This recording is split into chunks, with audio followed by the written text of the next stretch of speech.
Ok, în acest episod o să vă spun cum fac eu cafea, o cafea super, super gustoasă.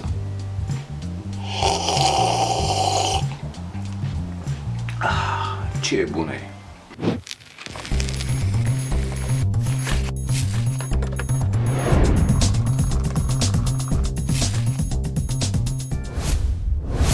Sunt pasionat de fotografie, sunt pasionat de film, dar nu trece zi fără să savurez o cafea, sau două, sau chiar trei, pentru că îmi place.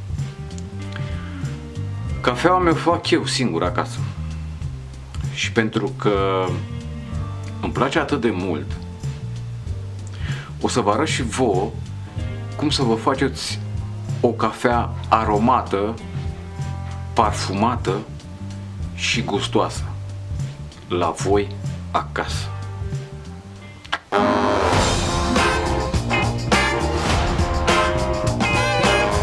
Ok, o să vă arăt cum o fac eu cafea. Păi, în primul rând, nu o fac la filtru. În niciun caz nu o fac la filtru, pentru că la filtrul ăla nu știe cum beau eu cafea, cum îmi place mie cafea. Și atunci o fac la ibric. De ce la ibric? Niciodată o mașinărie nu o să știe cum îți place ție cafea. Cea mai bună, cea mai gustoasă cafea iese la ibric. Deci, în primul rând, luăm un ibric. Clar că ne trebuie un ibric dacă facem cafea la ibric. Turnăm 2 căni de apă, pentru că eu beau cafeaua la cană, nu beau la ceașcă. Nu mi-ajunge o ceașcă de cafea.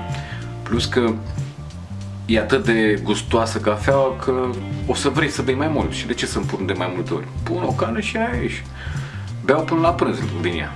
Turnăm 2 căni de apă, aprindem focul și lăsăm să se încălzească apa. Când vedem că a început să se încălzească, nu să dea în fiert, adică nu să clopotească sau să fiarbă, adăugăm cafeaua. Punem 2 lingurițe de cafea pentru fiecare cană. Lingurițele să fie cu vârf, să nu ne calicim, și o mai lăsăm puțin pe foc. Dar mare atenție să nu dea în clocot.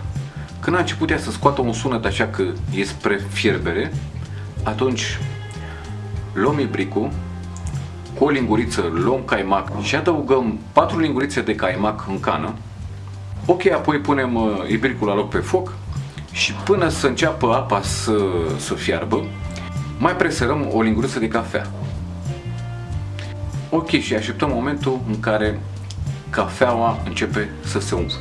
În momentul în care cafeaua se umflă, oprim focul. Oprim focul, nu fierbem cafeaua. Niciodată să nu fierbeți cafeaua. Cafeaua fiartă devine amară. Deci nu mai fierbeți cafeaua. Cafeaua nu se fierbe. Nu este ceai. Perfect. Până aici sper că ați înțeles. După care lăsăm cafeaua pe loc. Nu punem direct în cană. Lăsăm cafeaua 1 minut acoperită cu o farfurie sau cu un capac. O lăsăm 1 minut să se așeze, da? Dar acoperită. Ca aroma să rămână acolo, să nu se evapore din ibric. După ce am lăsat 1 minut cafeaua acoperită, abia apoi putem să turnăm în cană. Și în felul ăsta o să avem o cafea super, super parfumată. Ok? Perfect. Faceți cafeaua asta acasă și vă garantez că după aia numai în felul ăsta o să o faceți. Pentru că este atât de gustoasă și atât de parfumată că o să savurați cafeaua. Nu o să mai beți doar ca pe ceva care trebuie să vă trezească sau... Nu, dimineață o să savurați cafeaua. O să vreți să mai beți una și după amiază, poate chiar și seara. Acum depinde de fiecare, eu beau și dimineața și seara și nu contează, pentru că mie chiar îmi place cafeaua. Ok, cam asta a fost pentru episodul de azi. Eu v-am salutat și Ne revedem în următorul episod.